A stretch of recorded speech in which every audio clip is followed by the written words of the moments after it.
So I can see numbers creeping up as people are joining us. I'll just give everyone a little while to get logged on.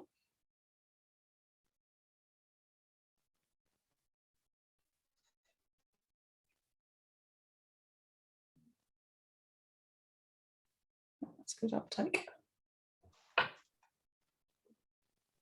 We've actually got about 900 people registered for this one, so I'm sure some of them will listen to it later.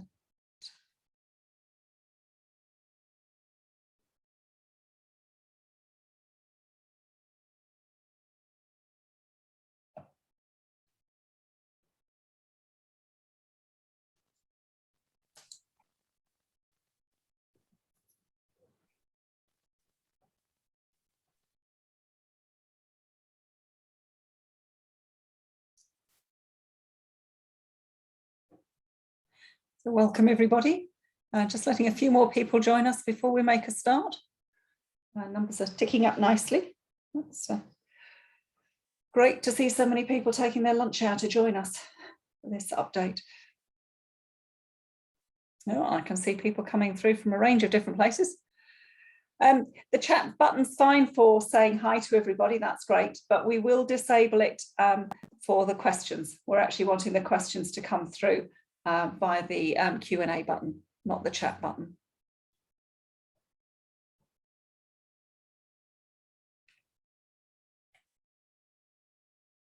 All right, just a couple more minutes before we start our introductions.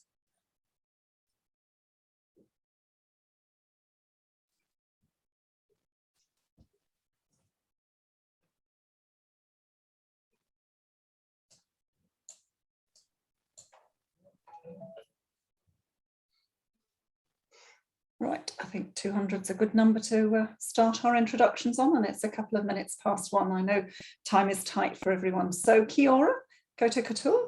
I'm Jane Morfitt. I'm the COVID Clinical Education Manager with the Immunisation Advisory Centre, and I'm delighted to be joined today with by Dr. Edward Reynolds, who is one of our senior medical advisors.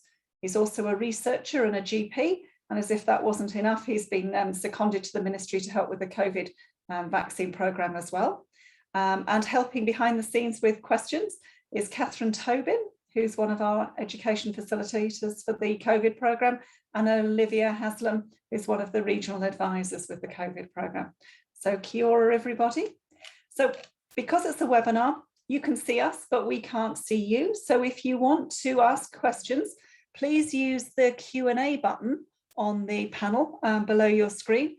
The chat button has been disabled, so that's just so we're using that to communicate between ourselves if necessary. But any questions you want to ask, pop them in the Q&A button. I suggest you wait till we've finished the presentation in case we cover your question. We hope we'll cover most people's questions.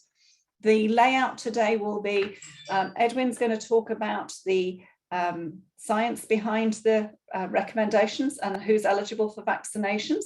And then I'll cover some of the practical issues around consent, prescribing and putting it onto the CIR and such like, and then we'll allow time for questions. So I'm going to hide my screen now and hand over to Edwin.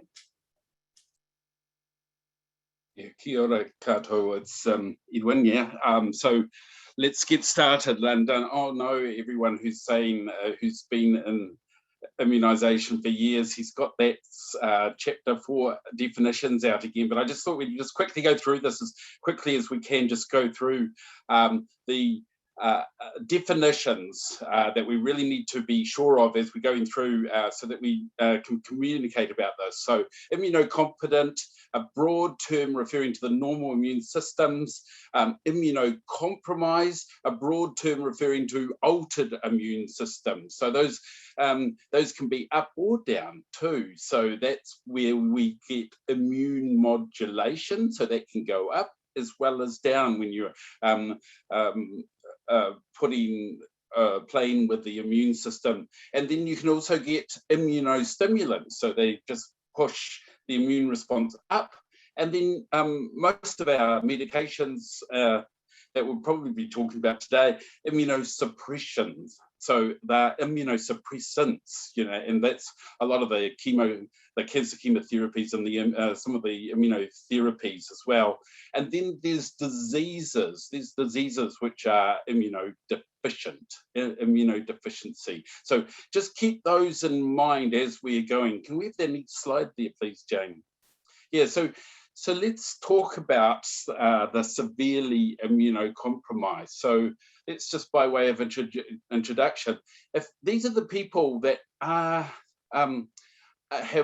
low immune responses, and we would expect them to be suboptimal, potentially suboptimal. They can actually be normal, but it's mostly suboptimal or even non-responsive after the 2-dose regime of the RNA vaccines or any other COVID vaccine or any other vaccine for that matter. So severely immunocompromised. So this is what has been introduced, a 3rd dose to help maximize that response for those people. Now, so we might not get a complete response, but I'd rather have a response rather than no response at all in this situation of a worldwide pandemic. So it seems like a sensible thing to do, doesn't it? So recommended interval for dose 2 to 3 is greater than 8 weeks. But remember this, I really, really want to emphasize this. This is guidance only. The clinical imperatives might take over. You might have to do it earlier. We wouldn't recommend any earlier than 4 weeks. And this all the way through guidance, this is guidance, right? So you guys are making the decisions out there. You're at the coalface. These are clinical decisions for the GPs or the specialists or the nurse practitioners or all of the above, right? So really, really important that you guys are in control here. We are just giving you the guidance. These are not boosters. These are not the boosters that they're talking about doing maybe next year or for healthcare workers, as soon as possible. That's going to be a different group, and that's going to be an extremely big group, I imagine, but I don't know. So that's going to be another webinar in itself, and that will come soon, hopefully. So another really, really important thing is don't check serology. It's really, really important that we don't bother with the serology in this sort of situation to see, you're trying to see whether they're actually generated enough of an immune response. Well, you can't actually, you don't have a surrogate of protection. You don't have a point where you can say this person is immune by looking at serology. So there's no point in doing that. You're better to just document doses. Yeah, and remember, there are other strategies that we must continue to use. That's masks, social distancing, and also vaccination. So ring vaccination around the immunocompromised people. Very, very important things. Next slide, please, there, Jane. So here's the issues we're going to go through quickly today. So vaccine safety, we're going to go through some equity in the treaty issues, and then we're going to get into the concept of the severe immunocompromised in these special groups.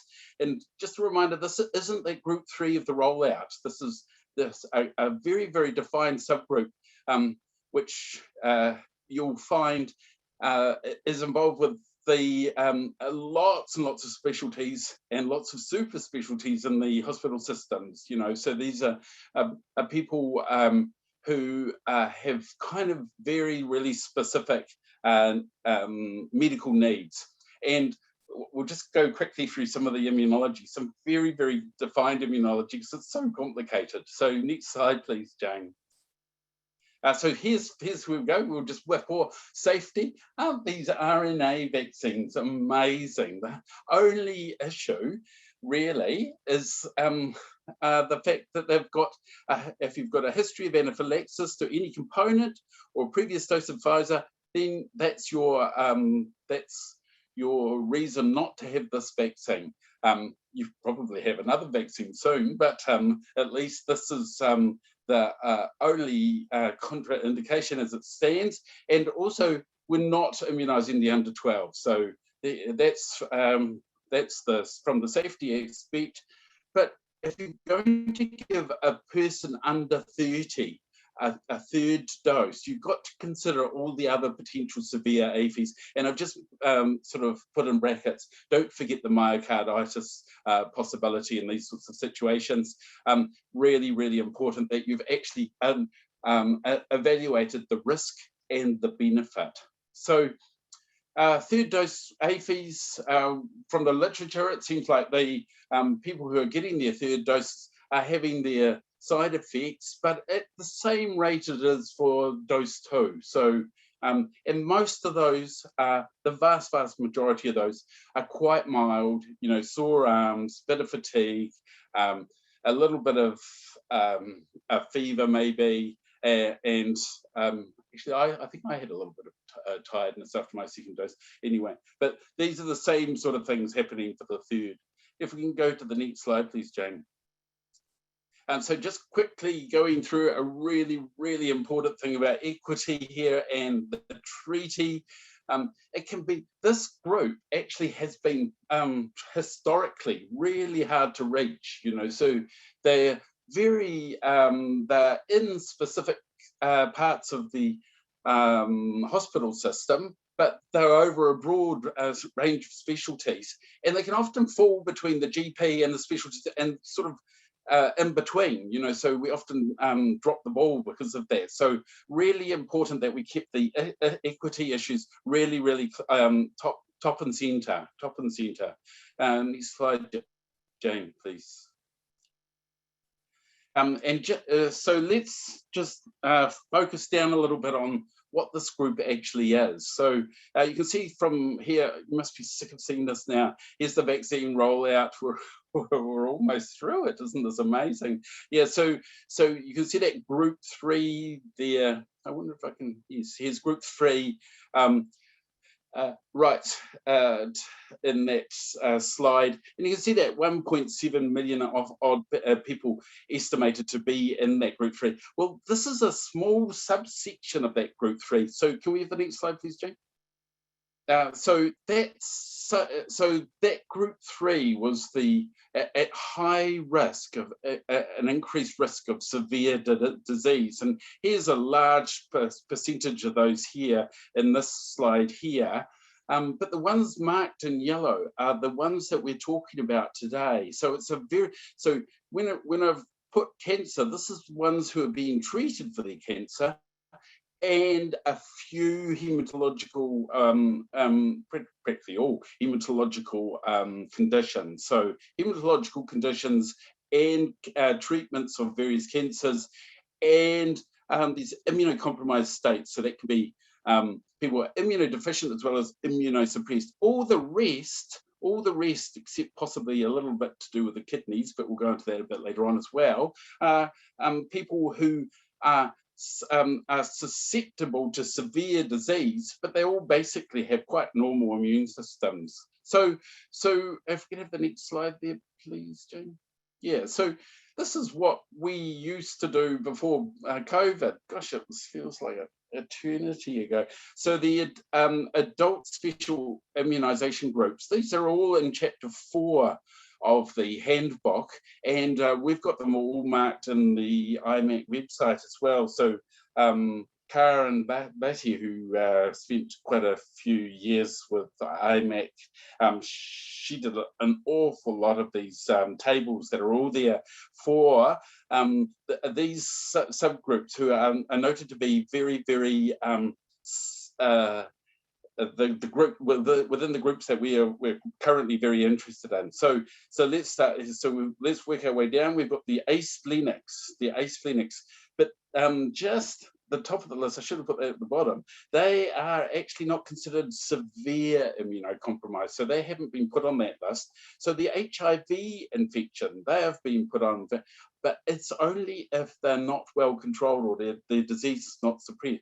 So that's actually quite a rare group as well now, but it's practically all the stem cell transplants. Yeah, so they're going to have 3 doses as soon as they come out of their transplants, and they're probably going to have to potentially have further, but we don't know yet.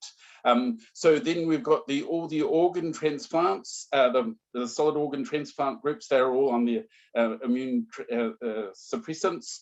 And then we've got our kidney disease. It'd be nice to put a few of the transplants are on the list, but the dialysis patients aren't yet on the list, and I'd be hopeful that they will eventually. And then you've got all these people who are getting huge amounts of immunosuppressants like chemotherapy or radiotherapies and things, so they are in there as well.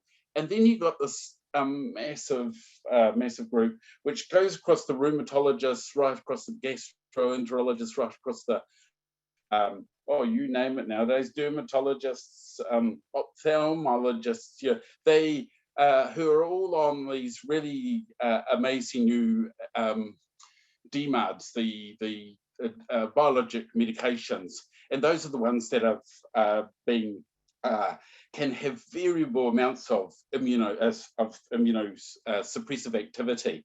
So next slide, please, Jane. Yeah, so here's if we just look at it, severe immunocompromised in general, just cutting straight to the chase, these are immunodeficient people or immunosuppressed because of some medication. So that's in general what we're looking for in our all our PMSs and our risk management systems. We've basically copied.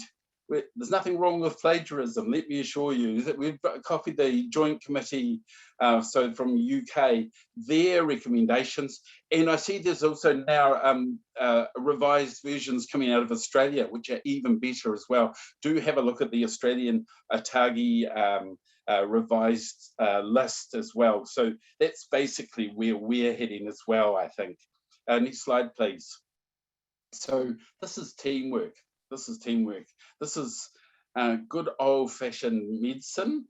This is the hospital specialists identifying which of their, across many super specialties, identifying which of their many patients are immunosuppressed or immunodeficient, okay? And then also identifying that they are on their database and probably need to be flagged with the GPs. This is also GPs doing exactly the same, because I've seen some really good GP work happening to identify their immunosuppressed patients, or the patients that they need to get vaccinated quickly. It's also the pharmacists as well, recognizing that this person is on a real cocktail of immunosuppressants, and just making sure that the general practice are onto it. And it's also the consumers and the patients themselves knowing their conditions. Can we have a next slide, please, Jane? Yeah, so if we're looking at the literature on COVID infection for the severely immunocompromised, it's kind of is sort of interesting reading, very interesting reading. I can give you all the references or anything, but I've just basically summarized what the issues are. They have increased morbidity in this group, a much more chance of severe illness, more possible for ICU admission, hospital admission. They also have marked, so the little studies today, quite small, a lot of them transplants, marked decrease in the immune response. Gosh, my internet's slightly unstable. Hope you're not going to lose me, but anyway, here we go. Increased breakthrough infections. So yeah, so because they're immunocompromised, they've got more chance of other types of infections as well, or COVID, and reduced vaccine effectiveness as well. So here you are, you've got your 2 jabs, but it's not going to work as well.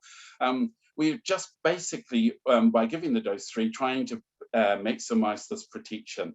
Really important that you go to your practice management systems and try and identify these immunocompromised, remembering that this has been a really difficult task because it crosses so many of those things we just talked about. Can we have the next slide, please? Yeah, just to scare you again, there it is, that horrible Immunology. Yeah, I wanted to just show you, really quite important. It's hugely complicated systems, but what I really want to do is just sift this down to the next slide, so we'll get this one off as soon as possible, to just talking about the antibody response. So the antibody response is a really good example of how we can actually see what a primary and a secondary immune response look like. So here's dose 1 of your COVID vaccine, and it's very hard to find a really good cartoon on the Google for this. I was thinking I might have to do one myself, but anyway, this is close enough. Might have to ignore the days thing as well, but primary antigen exposure, and then you get this increase of an antibody of the IgM class, and then straight afterwards you get that switch from IgM to IgG production. And so that big switch of IgG actually drives the process towards immunological memory. So that's where the B cells and the T cells start to remember the antigen that was just presented. So that was COVID vaccine gets injected, IgM, then IgG goes up. Then we boost again. We boost again at 3 weeks in the case of COVID, but this is just any old antigen. And then you'll see that the IgM stays about the same, but we've got a huge increase in the amount of IgG. And so this is basically the secondary response. And so the higher that response, the more likely you are that you're going to have a really sustained immunological memory. And that immunological memory will continue into the distance. You see how slow that is to come down. It went down quite quickly here. It's actually quite good to get your primary completely and utterly over and done with first before you actually start your secondary. So that's why we were trying to encourage people out to the 6 weeks, but because we're back in pandemic mode, it's kind of really important that we get these doses into you. So 3 week minimum.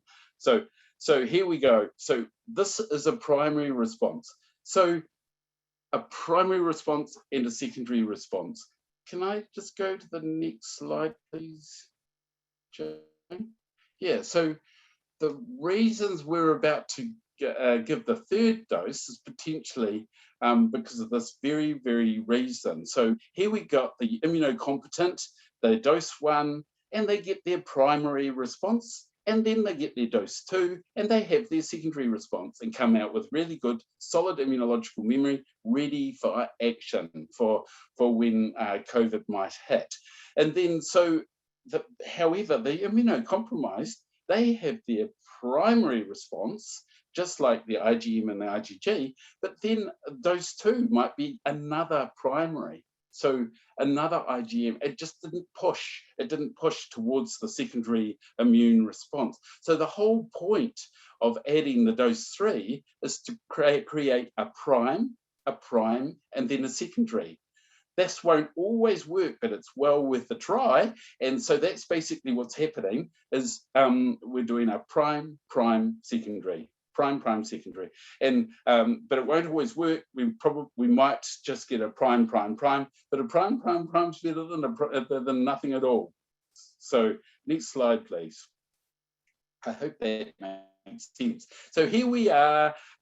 This is what the New Zealand list looks like for the immunocompromised. This is guidance only. So if you think this person is severely immunocompromised and want to put them on that list, then I'm sure that they are within this guidance. I'm sure that they are within this guidance.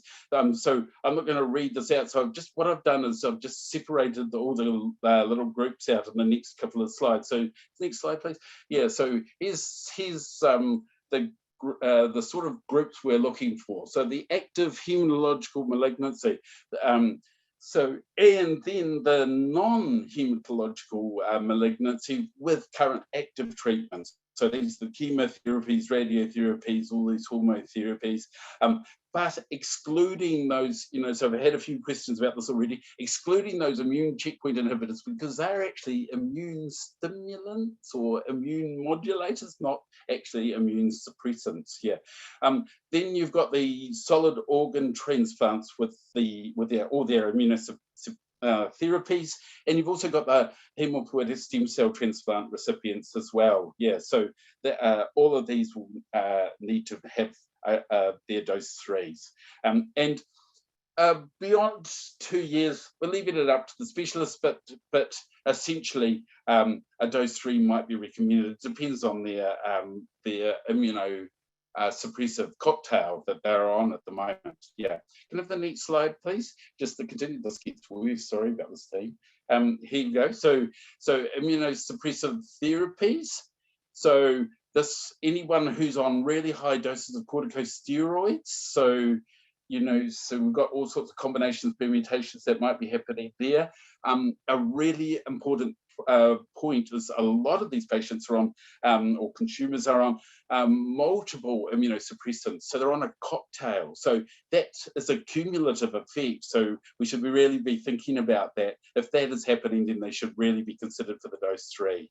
And then you've got these whole group of, this is where a lot of the rheumatological patients come in. They're all on pretty amazing DMARD medication or biological medications, and we've got a good list of those there for you, but that's not an exhaustive list, that's just a list, right? And we've just showing you the ones that don't have that immunosuppressive effect as well. So excluding things like hydrochloroquine isn't that immunosuppressive. Yeah. And then continuing this list, Jane made me put it on 2 slides, which is probably a very good idea. If we just go to the next slide, yeah, that's it here. They're all starting to look the same. Here you go, biological targeted therapies. Now, so this includes things like those B-cell depleting agents, rituximab, things like that. Gosh, they can be very, very suppressive in just the B cell arm of your immune response, so really, really important to recognize these as suppressants, and we've given you a list of a few others of those.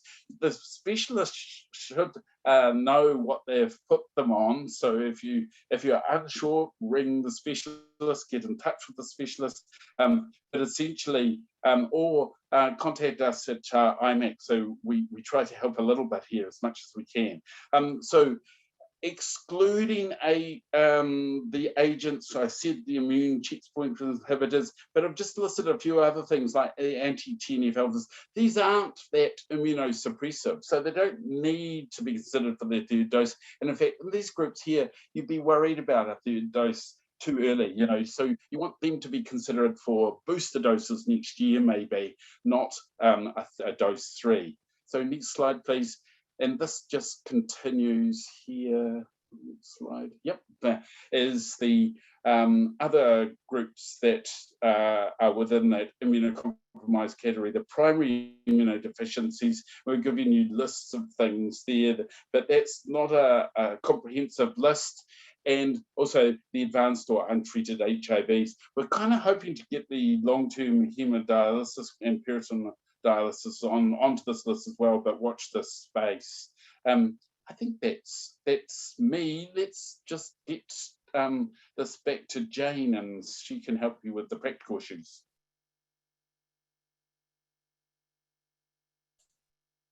Right, so thank you, Edwin. That was very enlightening and a very complex subject. So I was always grateful to have your support with that one. So I'm going to touch on the easy bit. I've got the easy part of the presentation, and then I notice we have got a few questions coming through, so we'll go on to those as well. So I just wanted to touch on, Edwin's already talked about people, how we're going to identify those that need these extra doses of vaccine. And obviously, some people will self-identify themselves following the media coverage that we've had about this dose. But as we've said, there's going to be a bit of group work going on between the specialists, the GPs, even pharmacists, if they're dispensing medication and they recognise that it's likely to be something that affects the immune system, might be worth directing the patient to contact their GP or specialist.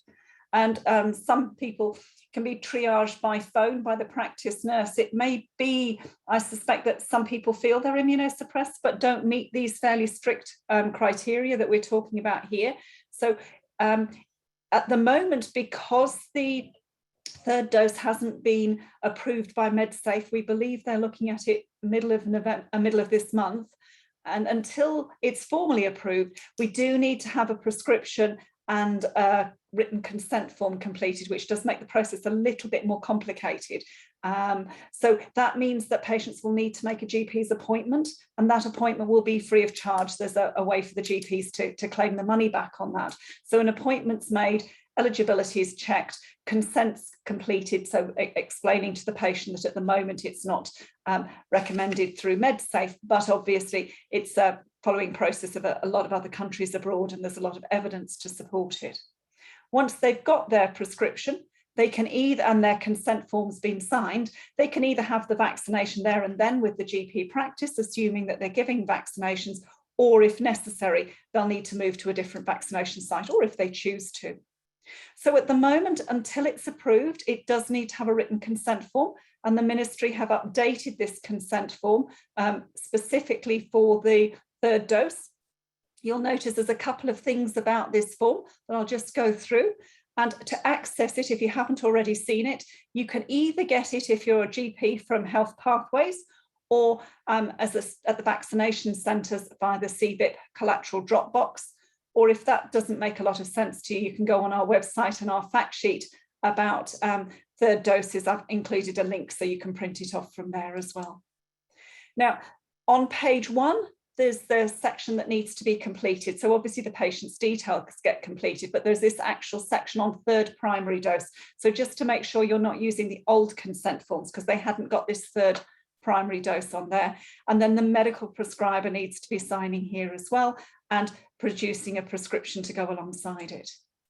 On the back page, when the patient's actually when the consumer's actually having the vaccination, there's a new section here as well, where they're asking for the vaccination site clinical lead to sign as well. So that's whoever's in charge of the vaccination site at the time the vaccine's being administered. So it could well be the same person that's giving the vaccine, but it's just that second check to make sure that at the moment you have had a consent form and that you have had a prescription.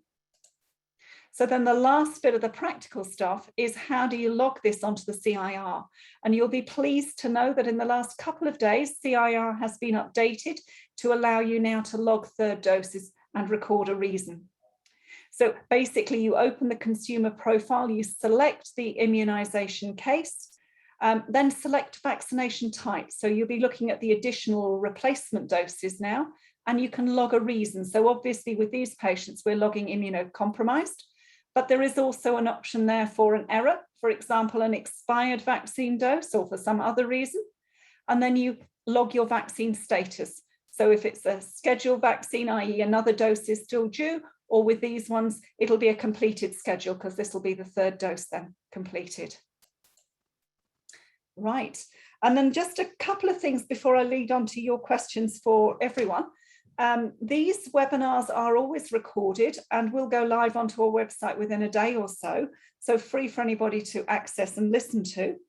We don't provide individual certificates to say you've attended, but we do have a generic reflection form that you can download from our website that's on the same page as the webinars are linked to. That gives you a chance to record the details of the webinar that you listen to, do a very short reflection, and then that counts as your professional development. It's more useful than just having a certificate to say you listened. It demonstrates you've actually taken some information on board as well as that. Right, so I'll hand over to, Catherine and Olivia helping me now to go through the questions. And then I just want to promote a couple of our other webinars at the end before we finish. Right, so Olivia, do you want to start asking questions? I suspect most of them are for Edwin. Yeah, So Sean wants to know, can we send specific communications to specialists to proactively communicate with their patients and GPs re-eligibility? As you mentioned, many of these eligible drugs are not prescribed by GPs. So I suppose you mentioned teamwork, but can you expand a bit on that, Edwin? Edwin, you're on mute. Edwin, you're still on mute. While Edwin's unmuting himself, just to say that we have been communicating with specialists. Information has gone out to quite a few of the specialists already with this new information. Edwin, you may be able to add extras to that. No, you've done beautifully there, Jane. Sorry about that. It's the over 61 gene. So basically they are encouraged to look for their patients themselves. If they're not looking, or if you've spotted some, then that would be really, really good to just point that out to the specialists, as well as maybe even the general practice as well, just to let them know, because that's where the vaccine's going to be sorted and likely prescribed. Okay, thank you. Right, so I'm just working my way down here. How do we decide if someone's immunocompromised, if a patient has suboptimal or no response to 2 doses of the vaccine? And I think this is probably going back to your serology, Edwin, that we can't, hence we've got these groups that evidence is we're basing on evidence that they're likely to be immunosuppressed, and hence an extra dose is recommended. Yes, exactly right, Jane. You know, so it's a tough decision sometimes. So it should be made as a team. You know, so maybe the GP even discussing with the so looking. What I do is I look at the mechanism of action of the medication and concern, and then I think about how immunosuppressive that would actually be. And there's actually quite a bit of literature on how immunosuppressive a lot of them are as well. So that also helps. So that's one thing. And then another thing to do is to discuss it with others who know these things. So the specialist, a GP, or IMAC, or there's a whole group of super specialties now who understand a lot about these biologics. Yeah, and it started out with the rheumatologists, but it's spread quite rapidly as these biologics have just expanded. Right. Okay. I can see we've got 15 questions, so we'll need to press on. Yep. Multiple sclerosis patients on immunosuppressive medications, such as Tuxedo, if I've pronounced that right, would that be included, Edwin?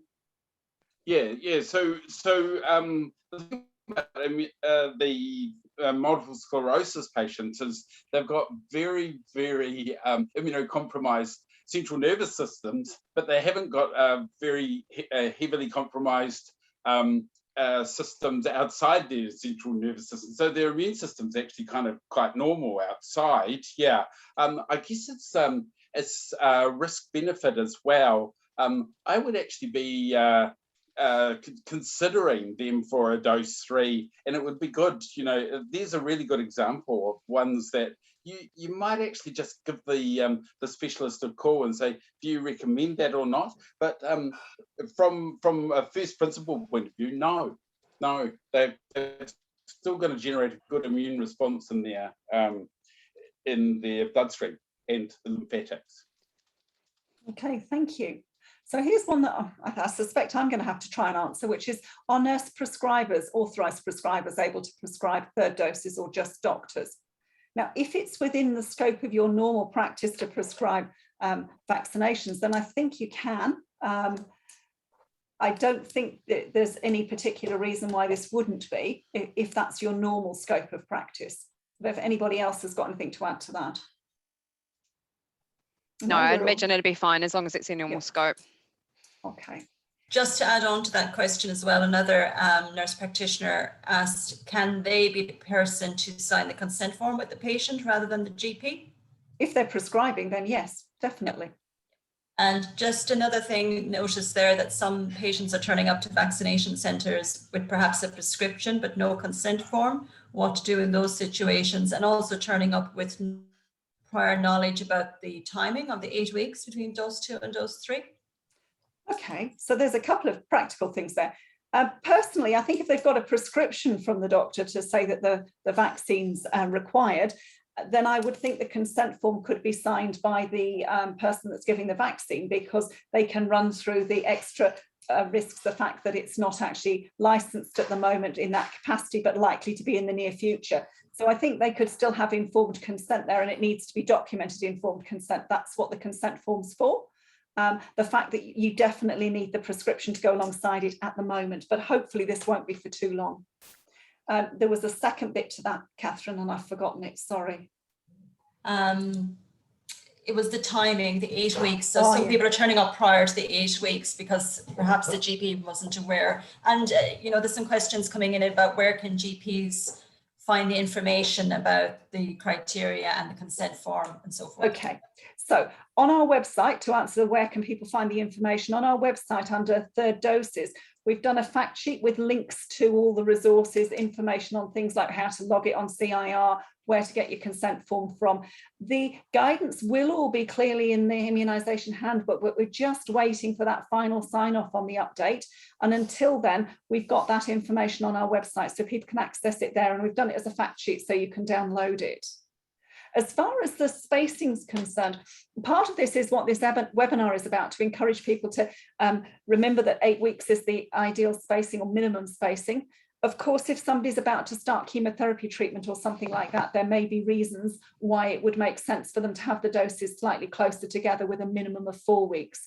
But obviously, it's a case of everyone getting used to the new guidance. Right. Who wants to go next?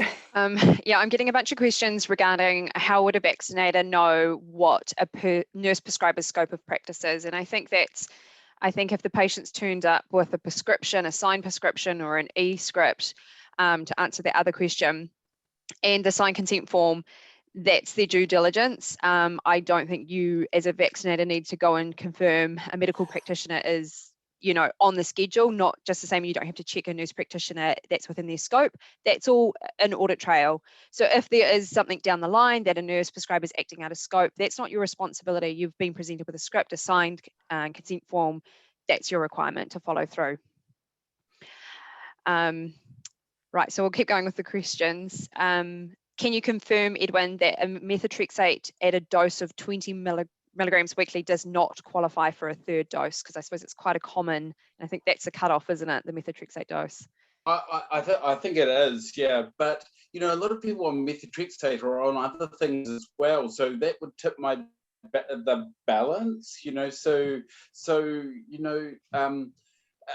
Once again, it's a clinical decision, yeah. So, but you're at the cutoff point. That's correct, Olivia. So 20 is not enough to qualify in itself, but above 20 does qualify it. Yes, exactly, yeah. And again, thinking about the mixed patients that are on a mixed range of drugs as well, because they can affect each other. And also, like adolescents, for instance, they are based on weight as well. So really important. This is just guidance. This is, if you think that person's more immunocompromised than that, then go for it, man. Mm-hmm. Okay, so GP thinks the prescriptions can be signature exempt. Is that something that you can speak to, Edwin? My understanding was that they did need to have a signature. My understanding is that it does need a signature until it's MedSafe approved. So I think yes, that gets Olivia?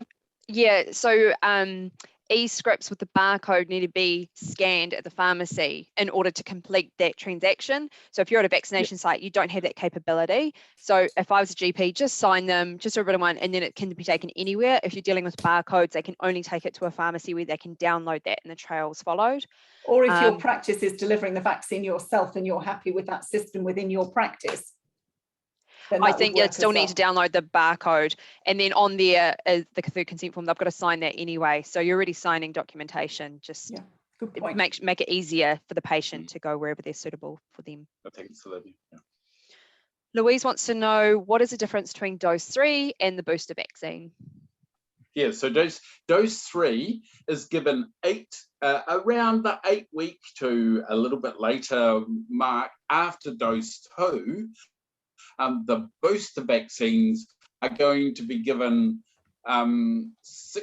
greater than 6 months to potentially a year away, and they are going to boost that secondary response that we were talking about earlier. So all we're trying to do right now is induce a secondary response in the immunocompromised.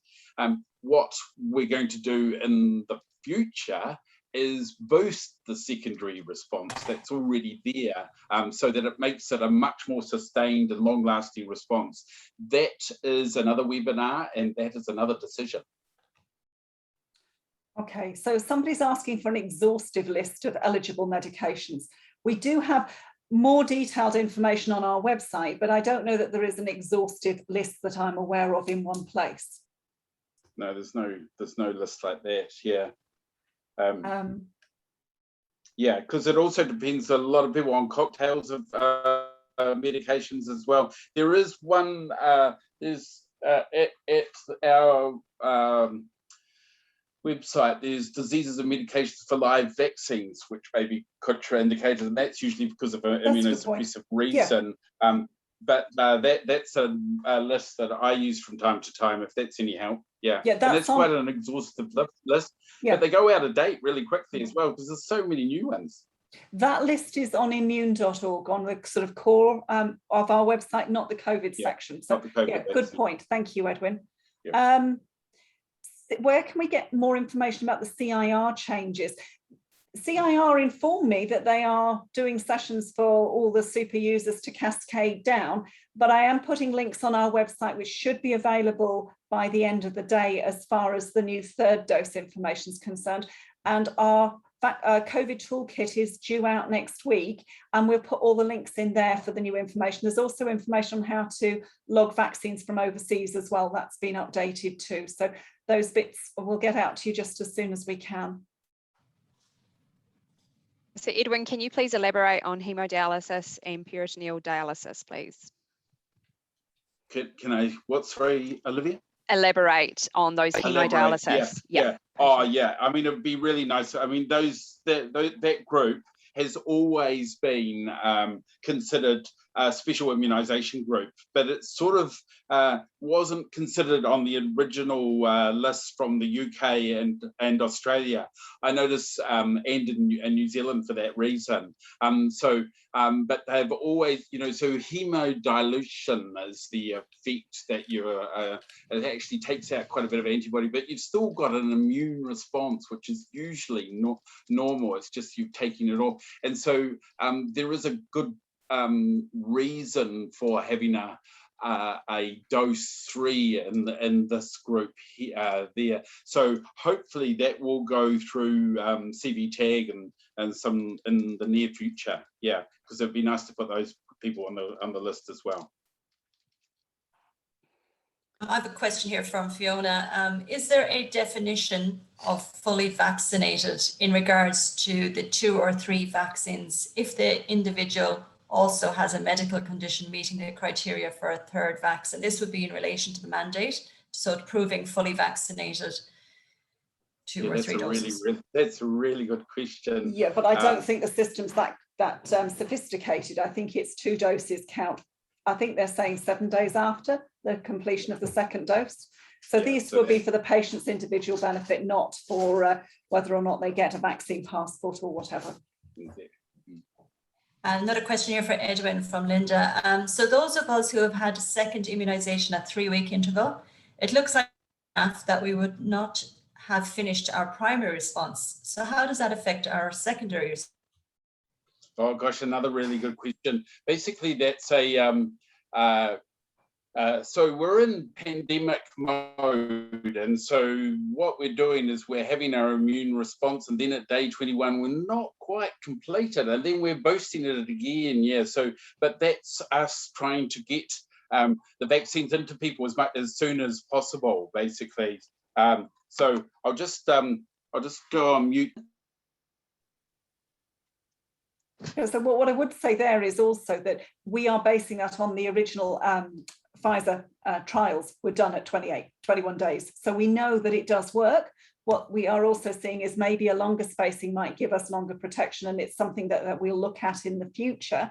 And it also may impact the need for booster doses possibly being slightly earlier than if we'd spaced them a bit more broadly. So I'll press on with the ones that I can answer without Edwin for now.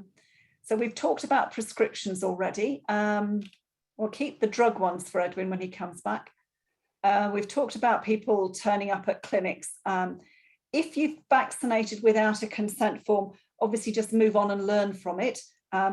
It's because it's not MedSafe approved. That's why we're asking for prescriptions. What else have we got that's, Edwin's coming back now, so he hasn't abandoned me.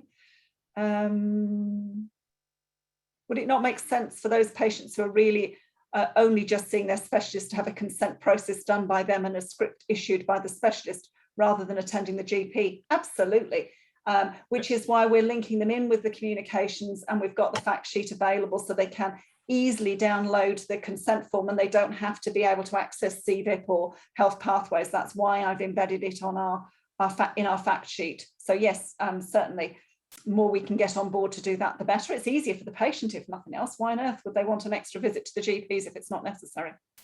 Yeah, I totally agree with that. And there's also, I think we've also got that equity issue of just trying to have everybody on board with this so that everybody knows this. And if the script's been written by the specialist, fantastic.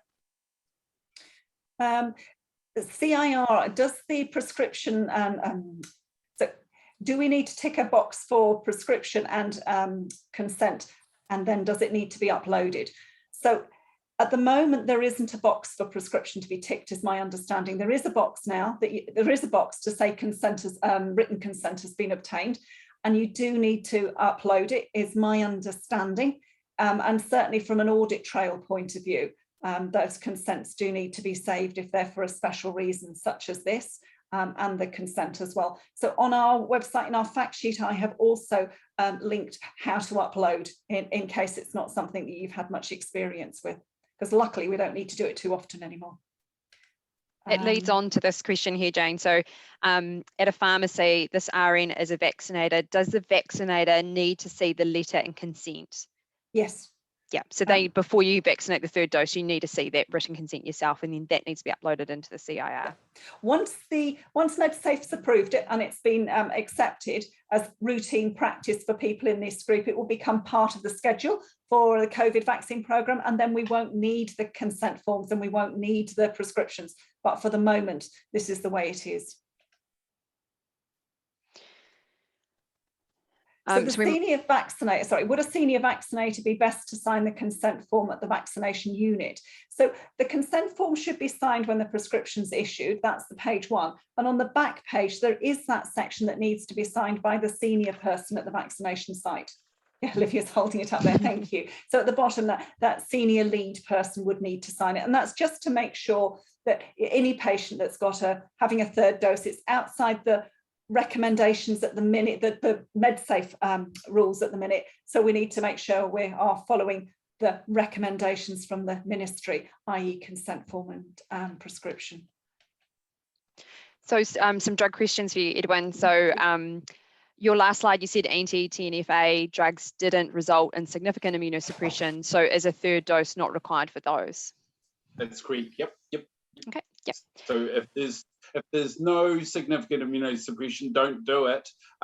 It's not on the schedule for them, and also you run the risk of a potential side effect. Yeah, and a severe one potentially as well. Yeah. Yeah. With the third dose, you said that in special circumstances, it can be given at 4 weeks post the second dose. What would be the indication for this criteria? Yeah. So there's been a number of questions about that already, isn't there, Jane? Yeah. So you know, like they're just going to need to start on immunosuppressives, and you want to get it started earlier, all of those sorts of things. Jane, did you have? I was going to say, I talked about commencing immunosuppressive therapy for chemotherapy or something like that. So I think it's those situations where, or if they're going for a transplant or something, they just need to sometimes get the treatment in a little bit earlier to get the optimum protection. Classically, before COVID, we always used to say, get the, for best practice, you do 4 weeks before the immunosuppression starts. Yeah. Yeah. And so what if, would you cause harm to a patient if they received a 3rd dose if they're not really immunocompromised? You potentially could, yes. So, side effect issues and things, yeah. So it's, if you're not sure, ask. Yeah. I have another question here, a little bit off topic. Booster question, not specific to the immunocompromised. Her worker who had, from what I can see from the question, 2 doses of COVID vaccine with a 3-week interval, now 8 months ago, and facing more COVID than ever. What should we be advising regarding plans there? Yeah. So sit tight, announcement soon. I think they're still doing, they don't actually have enough data yet worldwide. So there's these experiments happening, or these natural experiments really happening in places like Israel, where they're vaccinating six months afterwards. Sit tight, and we'll see what the response is looking like. You still have, in terms of your immunology, you still have a fantastic immune response that you can draw on. It won't, the antibody might have waned a little bit, but you still should be protected in terms of severe disease, hospital admission, ICU admission, all of those things. Okay, so let's try and go through a few more of these more specific questions. I'm just conscious we've got a lot here. We've got another generic one. What happens if a prescription is not signed by either a doctor or a prescriber? In which case it's not a prescription, is my understanding, isn't it, Olivia? Yeah, that's right. So another one here, sorry to carry on about the TNFAs. The information from the ministry named infliximab, and adalimumab as medications resulting in eligibility for this. Yeah. So that's where it gets sort of slightly, So some things are on the list, other things aren't. It's ended, and that's because there's some debate. They've actually decided that it will go on the list. You decide clinically, given the situation that's in front of you for that patient. Okay, so somebody's asking, do we advise a titer to be done before the 3rd dose? I know that's available in America, and the answer to that is no. You mentioned that earlier, didn't you? We're not doing serology before these doses. Much more important, document like crazy how many vaccines these people have had. Much more important than any serology. Speaking of documentation, documentation is several on those. Do you keep the actual papers re-consent at the vaccination unit, i.e. where is it filed? I think if you're not uploading them for whatever reason, you must make sure you've kept them and you have them available should you need them. But the best practice would be to upload them onto the system. If you've got an electronic copy, I don't see that you need to keep paper copies as well, is my understanding. And I'm looking at the others to see if they agree with me. Yeah, I'd agree with that. Do we need a written consent form to upload overseas vaccines, or is verbal consent enough? I think we would need, I wouldn't feel comfortable doing it just by verbal consent. I would expect to see something written. We've discussed this one at the clinical team meeting, and we think that, if people haven't got any evidence of having had their vaccines other than they're telling you they have, we can't as practitioners in good faith just record based on that. Edwin, is there a length of time beyond which a 3rd dose is not effective? Many of these patients have had their shots 3 or more months ago. So I suppose dose 1 and dose 2 was a while ago. Should they go ahead and get dose 3? So there's no upper dose range. The recommendation worldwide is up to say 6 months, but we've deliberately not put an upper range. The sooner the better, but they're still going to get some immune response. Yeah. The sooner the better after 8 weeks. Yeah. Will the third dose protect against new strains of the virus? So let's wait for the booster stuff, eh? Yeah, and let's wait for what Pfizer have to say about what they're going, how they're going to alter the message for variants in the future. Yeah, so that watch the space. It's kind of exciting. Yeah, the whole world wants to know these sorts of things, don't they? It's exciting. Yeah. Question here, Edwin, about planned immunosuppression. Saying that those who are not yet immunosuppressed but who are about to become immunosuppressed, are they eligible for a third dose?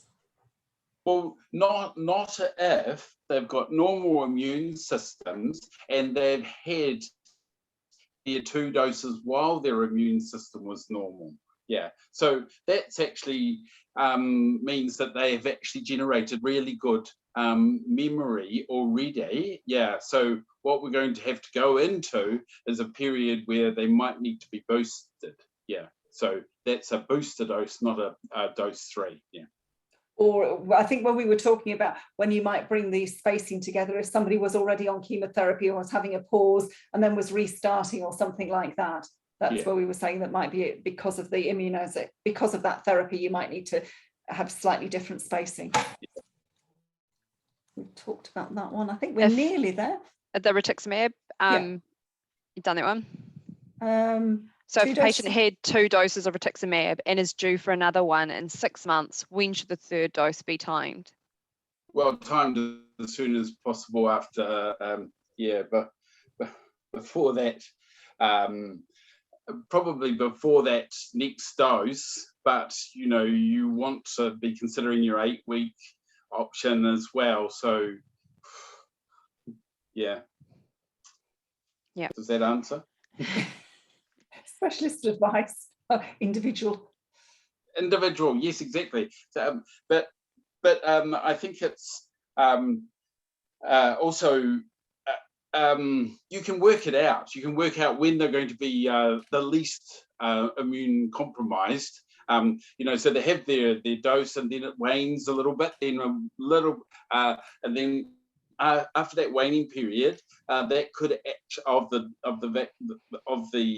medication. That's when to give them their dose, and then that gives them a time to actually generate a good immune response before their next dose of rituximab or whatever it is. We are seeing clients come in with the version 1.0 of consent forms. Are these okay, or should we be sending them back to their doctors?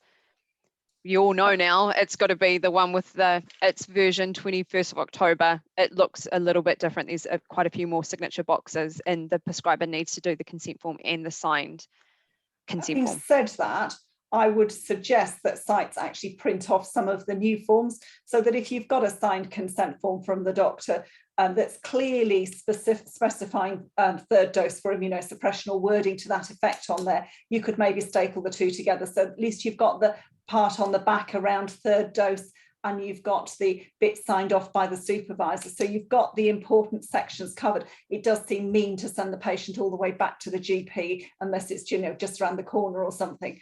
So maybe try and be a little bit flexible, but ultimately you will need all those sections completed for your paperwork to go onto the CIR. So if you can do that by linking 2 forms together and you've got enough evidence on there to show that it was for immunosuppression, or maybe a phone call to the GP just to confirm that this is appropriate. And then document on the updated consent form that you've had that telephone conversation. Just the pragmatist in me. Right, I'm conscious of the time. We do try and keep these to an hour. So let's have one last question and then we'll finish up. So Olivia, what have we not answered on there? Was there one we missed? Was there a drug one we've missed at the top there? Does that mean rheumatoid arthritis patients on adalimumab or etanercept injections don't need a third primary dose? I asked the specialist in that sort of situation, but no, not necessarily. Depends on, once again, on the clinical situation. Yes. Okay, so then it's my pleasure to thank you all for your time in joining us. Amazing to see we've still got 220 people with us, which is great. Just to remind you, you can download the reflection form if you want to count this towards your continuous professional development. And also to remind you that we're doing another webinar on the 4th from 4 till 5, presented by Dr. Nikki Turner and Jess Barrington-Shaw on reaching those yet to have their COVID vaccine. So again, we'll be recording that too. So hopefully that will make interesting reading. And I'd like to thank everybody for participating with me on this one and wish you all a pleasant afternoon. Kia ora.